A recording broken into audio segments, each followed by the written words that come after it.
Good evening, all. Ira Epstein of Linn & Associates with your metal market wrap-up, and this wrap-up is for Wednesday, and we are now sitting here at the 2nd of June, 2021, about 6:40 p.m. Central Time.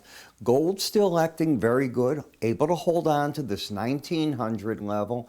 I continue to think that if we get things just coming out sort of on the right side, in other words, I don't want to see inflation pick up dramatically. I don't want to see the Fed have to get too fast here in raising interest rates or talking about it. And that seems to be the environment that the gold market likes.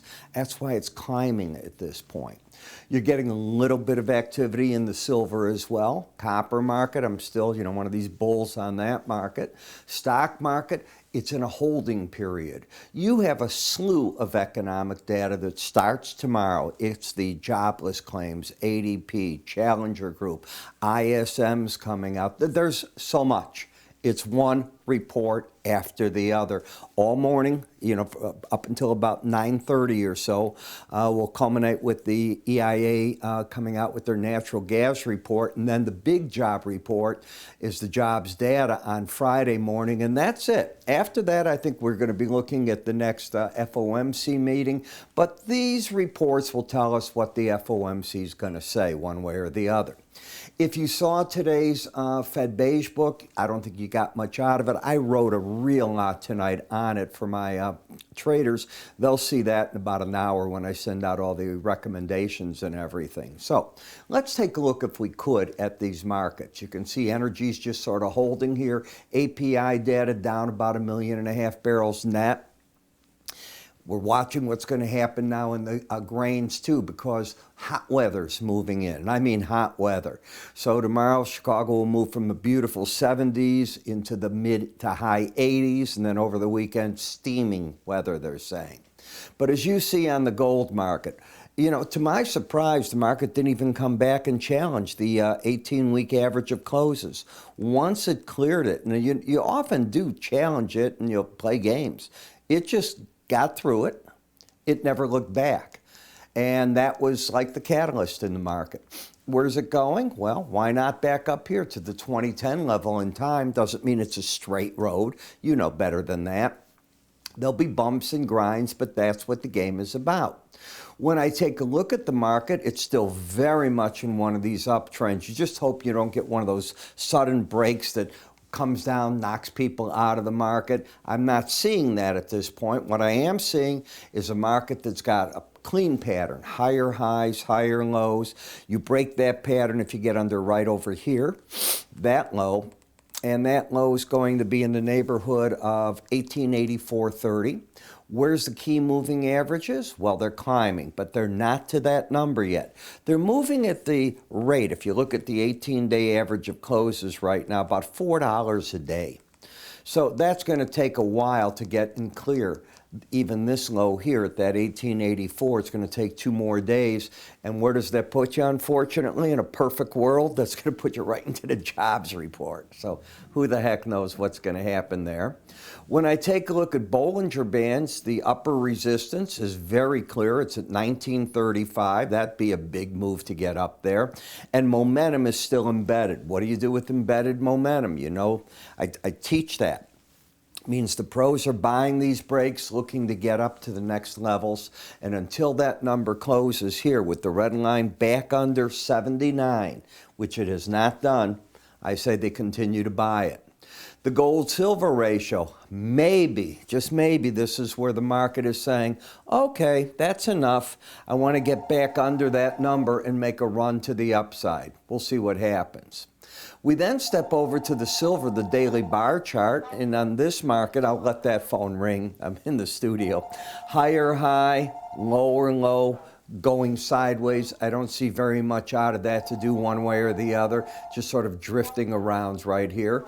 In the copper market, we are under the 18-day average of closes, and as you're under that, you get the downside bias, but you have to trend up. So this is the battleground, that 18-day average of closes. If you slipped down to the 446 level, I think you'd find a lot of traders that would consider that to be something of a value area. I'm not sure they'll get that. I don't know what would move it there. And on the upside, it's the economic reports that are all coming out now. So we have to see what they look like. We have to see if there's supply shortages, which the Fed kept talking about in the Beige Book. We have to see if there's real labor shortages, if those can get fixed one way or the other.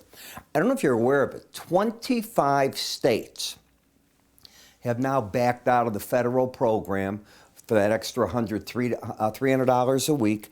Those start kicking in on June 10th, when those states will no longer pay that money out to July 10th. So that's half almost of the United States has decided to back out of it to get workers back. You know, when you get that many, you'll say, well, they're all Republican states. I didn't look, but it wouldn't surprise me if they were. I truly should have looked at that. I'm not sure if they were or weren't, but you need workers back. That's the one thing that you know. And by the way, you're living in Chicago, the whole city's open. I mean, it's unbelievable. All the big hotels are now opening again. All of our amusement areas are open. I'm waiting now for the plays to come back. So the city is vibrant. Now, it's going to take a while to get the financial district and the business areas like that. But the shopping areas, the dining areas, really vibrant at this point. Try to get a reservation. If you don't know someone, it's very hard. You have higher highs, lower lows in the platinum market. You know, some of the seasonality in these markets kicks into the downside, so that's interesting to see. I'm not convinced I want to pay too much attention to seasonality right now because you've got a pandemic event at work here, and the question is, can we get workers back where the car lines can run at normal pace? In the palladium market, right into the key resistance of the 18-day average of closes. This is where you're going to have your battle, in my opinion. But going home, the market's got higher lows, higher highs, momentum up, bias up. If the market wanted to catch on fire here, 2980, that upper Bollinger Band, the next resistance, but I think it's in resistance right here, and we'll see if it just wants to drift around this. When I come to the dollar index, you've got a pattern now of higher lows, higher highs, prices under the 18-day average, which means bias is down, and momentum is flat as can be and oversold. Don't know what to do with something like that. Last, in the Ethereum, you have stayed oversold this whole time. Markets that are oversold and don't start breaking and embedding, I'm very leery of. Why? I don't think oversold conditions attract new short sellers. That is the reason why. Now, I want to remind you, a lot of you wonder, how do you go about trading and how do you get started? What do you do? I don't know if you realize it, but we are brokers. My brokers have been with me, my main brokers, at least 3 decades. We've been around the horn. So we're not a bunch of new guys that have started, I say 20 years. I don't know if any of the brokers with me have less than 30. So it gives you an idea. I'm the eldest in the company, but that's how it works. I've hand-trained every broker over decades, showed them what my techniques are, show them what to do, and they have their own ideas as to where to go. But if you're looking for analysis, if you're looking for somebody to say, how do I place this order, what do I do? This is a little overwhelming to me. How do I work the charting systems? Who's going to teach me these things? That's what my brokers do. All you do is reach out to them. You'll find that they're nice, they're there, they'll set up a commission rate with you, they'll work with you, and they're going to be fair. If it's not fair, you can call me direct. I know it's going to be fair. That's how we operate. How do you get to them? Give them a call. 866-973-2077. If we don't pick up, leave a voicemail. I promise you we'll get back to you.